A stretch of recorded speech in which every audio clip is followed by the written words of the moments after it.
Poin ketiga adalah cuman percaya tetapi tidak mempercayai Tuhan. Karena itu tadi saya katakan, selalu pakai hitungannya, hitungan dia, gitu ya. Contoh Petrus tenggelam. Kenapa Petrus bisa tenggelam? Tadi saya katakan, kita harus fokus ke Sang Firman aja. Tapi dunia berkata, gila lu. Nah, itu ya contoh ya. Masa lu gini, lu lakukan ini, gila lu. Saudara belum dibilang gila, belum hebat. Mobil itu kalau belum dibilang gila tuh mobil, itu mobil mah biasa aja. Tangkap gak? Coba keluarkan ini. Matius 14 ayat 27. Ini saya mau ambil contoh kenapa Petrus jadi tenggelam. Dia nggak fokus lagi ke firman. Ya.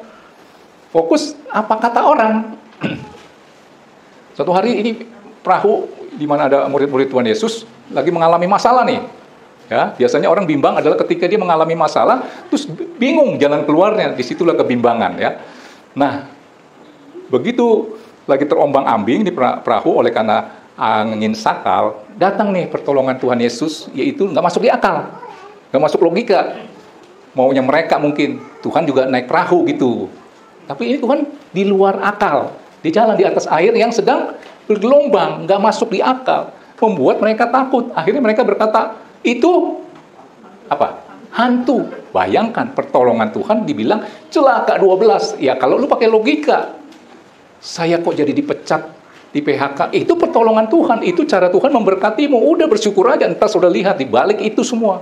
Kok jadi kehilangan ini? Udah bersyukur aja, itu cara Tuhan memberkatimu. Di balik kehilanganmu itu ada berkat.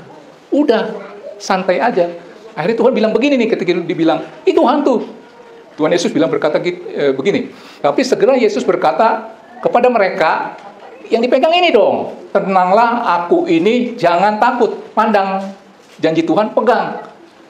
Yang di bawah mungkin katakan apa tadi? Gila lu, nggak salah gitu ya. Diprovokasi nih. Ayat 30 udah langsung kita loncat.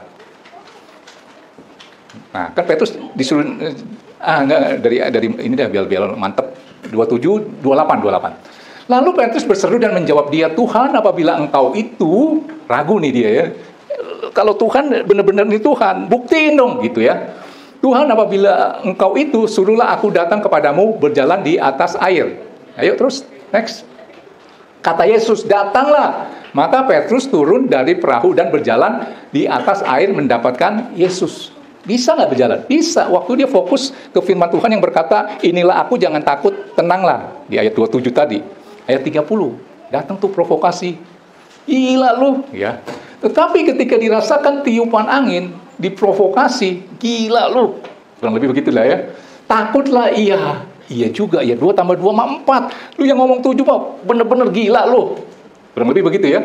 Tetapi ketika dirasakannya tiupan angin, takutlah ia dan apa? Mulai tenggelam, lalu berteriak, Tuhan tolonglah aku. Saudara nangkep ini enggak?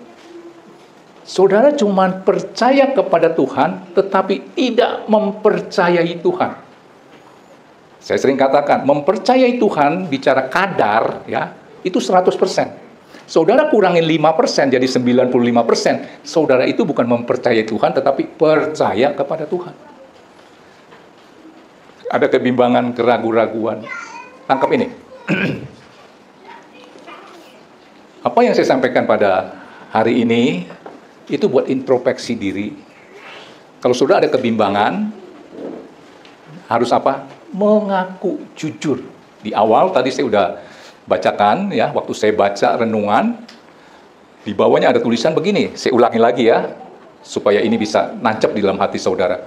Waktu iman saya tergoncang dan mulai meragukan Tuhan, saya jujur mengakuinya di hadapan Tuhan.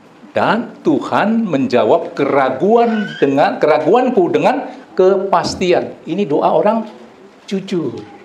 Tuhan suka sama orang jujur. Saudara kalau benci sama seseorang, ngaku. Saya udah gak mau datang lagi ke gereja ini. Saya benci lihat mukanya Pak Yulias. Itu kejujuran yang buat Tuhan senang. Tersentuh hatinya. Jangan pura-pura baik. Ya, pura-pura punya kasih gitu misalnya. Jujur. Kok saya gak bisa ya mengasihi dia seperti orang-orang bisa mengasihi? Jujur. Nanti Tuhan bisa kasih kemampuan. Jujur itu paling Tuhan senang. Itu kita keluarin dulu deh ayatnya. Amsal 15, saudara mau kan mempunyai doa yang berkenan? Amsal 15 ayat 8, di mana ketika engkau berdoa, doamu berkenan, Tuhan bilang, aku setuju nak dengan doamu. Pengen nggak punya doa seperti itu? Doa yang jujur. Korban orang fasik adalah kekejian. Fasik ini ya, saya mau anggap hidup di dalam ketidakbenaran, munafik, ya bla bla bla lah ya. Korban, padahal dia ada korbannya nih. Mungkin dia melakukan sesuatu yang luar biasa daripada saudara. Saudara lakukan 1, dia udah lakukan 10. Korban orang fasik adalah kekejian bagi Tuhan. Lu korbani segala-galanya. Ada seseorang yang berkorban, kayaknya buat Tuhan tuh luar biasa. Saudara cuma bisa melakukan 1, dia bisa melakukan 5. Tapi dalam kefasikan, korban orang fasik adalah kekejian bagi Tuhan. Tetapi, perhatikan ini baik-baik. Doa orang jujur dikenannya. Tuhan ingat. Tangkap ini. Saya undang pemain musik di C. Keluarkan lagu ini.